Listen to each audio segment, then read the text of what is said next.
Hi, I had some questions about filling out the form. So I wanted to get on here or sending out the form. So I wanted to just kind of show because it's a little easier than sending everybody a typed response.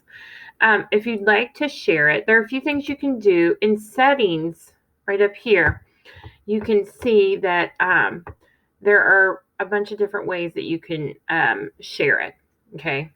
One thing you want to do when you're doing um,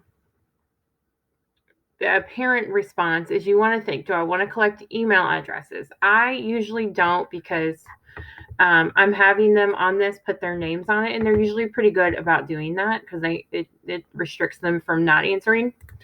And then you want to undo this restrict to users in Jefferson County Public Schools. If it's for your kids, that's a great item, but you don't need that for parents. You don't want to do that for parents because it will make it so that they can't get in.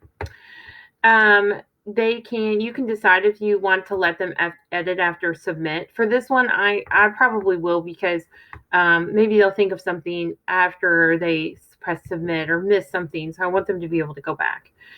And then you want to see if they want to see the text responses. So you don't want them to be able to see that at the end for this one.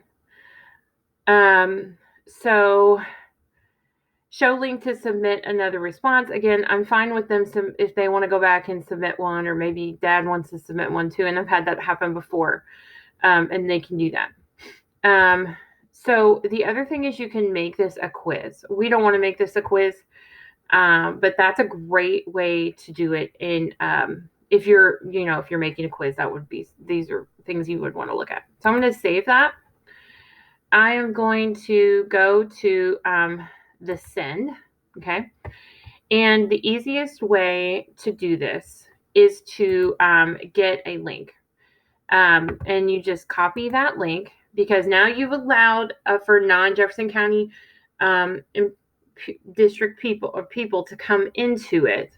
So you can take your link and you can just apply it to your class dojo is what I find is the best, or you can send out an email.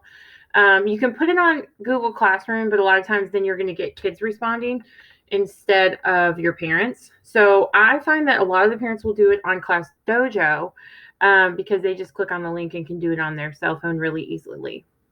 And then once you have that copied, you can X out and then you just paste it into your Class Dojo stream, or you can send it in a message.